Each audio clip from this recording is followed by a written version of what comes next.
और वहीं प्रधानमंत्री ने कल संसद में कहा कि संकट से निपटने के लिए टीम इंडिया की तरह काम करना होगा।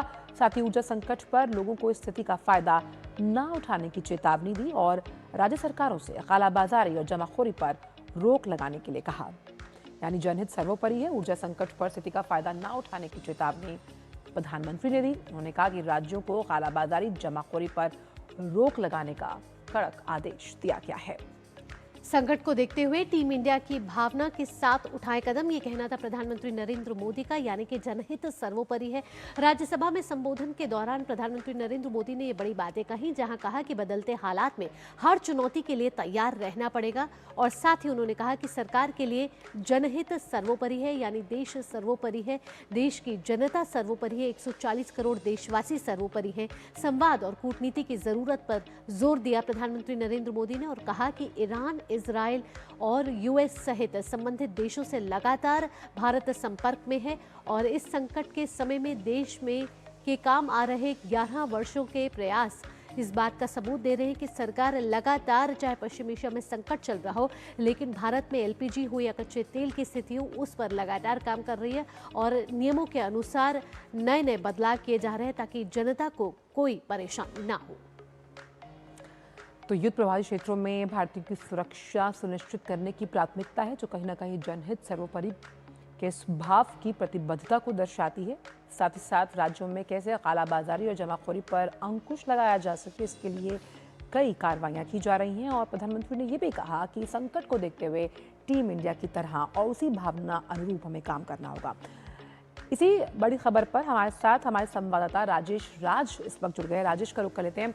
राजेश, संसद का आज का दिन काफी अहम होने वाला है क्योंकि कई ऐसे विधायी कार्य हैं जो सूचीबद्ध है, लेकिन इससे इतर सर्वदलीय बैठक आज 5 बजे बुलाई गई है और एजेंडा साफ है क्योंकि लगातार विपक्ष इसको लेकर हंगामा कर रहा था।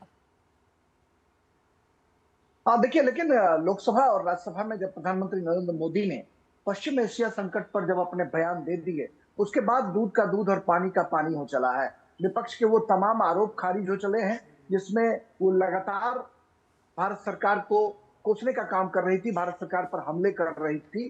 प्रधानमंत्री ने सिलसिलेवार तरीके से लोकसभा में भारत सरकार द्वारा किए गए कार्यों का पूरा ब्यौरा पेश किया। वहीं राज्यसभा में जब प्रधानमंत्री बोलने के लिए खड़े हुए तो निश्चित तौर पर वो देश के नेता के तौर पर खड़े हुए, एक वैश्विक नेता के तौर पर अपनी पहचान को मुकम्मल कर चुके प्रधानमंत्री नरेंद्र मोदी ने कहीं ना कहीं उच्च स्तर से एक स्वर पूरे दुनिया भर के मुल्क में शांति बहाली की अपील भी की और निश्चित तौर पर उन्होंने फेडरल स्ट्रक्चर को मजबूत करने की बात करी। उन्होंने कहा कि जो केंद्र और राज्य के जो संबंध हैं, चाहे किसी भी की सरकार हो, लेकिन राज्य और केंद्र दोनों मिलकर इन चुनौतियों से निपटने की कोशिश करेंगे। और आपको आज याद हो कि कोरोना संकट के दौरान हमने देखा कि विभिन्न राज्यों में भले ही एनडीए की सरकार न हो, विपक्षी दलों की भी सरकार, प्रधानमंत्री नरेंद्र मोदी तमाम मुख्यमंत्रियों के साथ वीडियो कॉन्फ्रेंसिंग के जरिए बातचीत किया करते थे, उनसे रूबरू होते थे, राज्यों की समस्याओं को जानने की कोशिश करते थे और केंद्र राज्य के जो संबंध हैं, जो फेडरल स्ट्रक्चर हमारा है, उसको मजबूत करते हुए वो नजर आए थे। और कोरोना जैसी भयावह स्थिति से निपटने में जब भारत सरकार कामयाब हो चुकी है, तो मुझे लगता है कि ये जो चुनौती है, ये चुनौती निश्चित तौर पर एक वैश्विक चुनौती जरूर है, लेकिन प्रधानमंत्री की जो दृढ़ संकल्प, जो उनकी इच्छा शक्ति है और जो उनकी तमाम राज्य सरकारों से अपील है, उसमें कहीं ना कहीं जनहित सर्वोपरि दिखाई पड़ता है। और शायद यही वजह है कि प्रधानमंत्री ने तमाम राज्य सरकारों से यह अपील की है कि इस संकट की घड़ी में जमाखोरों और कालाबाजारियों पर नकेल कसे ताकि जनता को किसी भी तरह की दिक्कतों का सामना न करना पड़े। अमूमन ये देखा जाता है कि जब इस तरह की संकटें आती हैं तो निश्चित तौर पर जो जमाखोर हैं या कालाबाजारी हैं, वो तमाम वस्तुओं को अपने पास केंद्रित कर लेते हैं और गरीबों तक पहुंचने में दिक्कतें होती हैं। तो प्रधानमंत्री ने जिस तरीके से राज्यों को अपील किया है, वह अपील बहुत ही सराहनीय कहा जा सकता है और विपक्ष के तमाम जो आरोप हैं उसको उन्होंने खारिज भी किया। इंटर मिनिस्ट्रियल जो कमेटी है वो प्रेस कॉन्फ्रेंस कर जनता को बताने की कोशिश कर रही है कि क्या क्या भारत सरकार के द्वारा किए जा रहे हैं। तो निश्चित तौर पर आज की जो सर्वदलीय बैठक है वो उसी कड़ी का एक हिस्सा हो सकता है, जिसमें प्रधानमंत्री ने पूरे दुनिया भर के मुल्क में शांति बहाली की अपील की है। जी बिल्कुल। इसके साथ राजेश, अगर आज की बात करें, दोनों सदनों में अहम विधायी कार्य सूचीबद्ध है।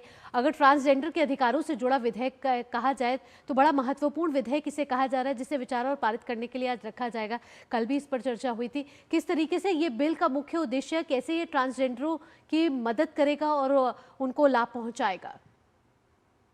देखिए, ट्रांसजेंडर से संबंधित जो विधेयक है भावना, वो कल सामाजिक न्याय और अधिकारिता मंत्री वीरेंद्र कुमार लोकसभा में लेकर आए थे और उसे देर शाम चर्चा कराने के बाद उसे पारित करा लिया गया और पूरे ध्वनि मत से उसे पारित करा लिया गया है।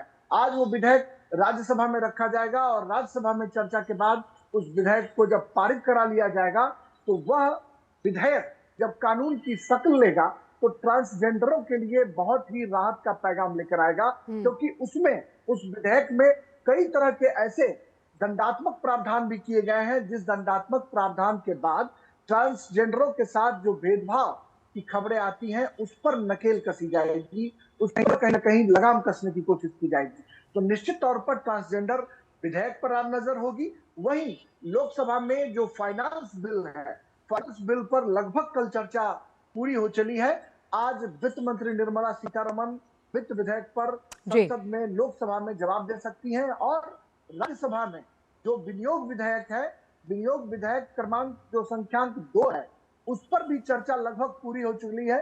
उस पर भी वित्त मंत्री आज रिप्लाई कर सकती हैं। तो आज का दिन बेहद महत्वपूर्ण होने वाला है। और जिस सीसीपीए विधेयक का जिक्र आपने किया अपने एंकर में कि गृह मंत्री अमित शाह उसे लेकर आएंगे, जो पुलिस बल से संबंधित विधेयक है, वो कई दिनों से वो विधेयक सूचीबद्ध है, लेकिन अभी तक वो राज्यसभा में इंट्रोड्यूस नहीं हो पाया है। देखना होगा कि वो विधेयक इंट्रोड्यूस होता है या फिर संयुक्त संसदीय समिति को चला जाता है। इस पर तमाम लोगों की नजर रहेगी। तो आज का दिन बेहद महत्वपूर्ण होगा, क्योंकि कल छुट्टी का दिन है और निश्चित तौर पर आने वाले दिनों में संसद के लिए मात्र कुछ ही दिन शेष रह गए हैं।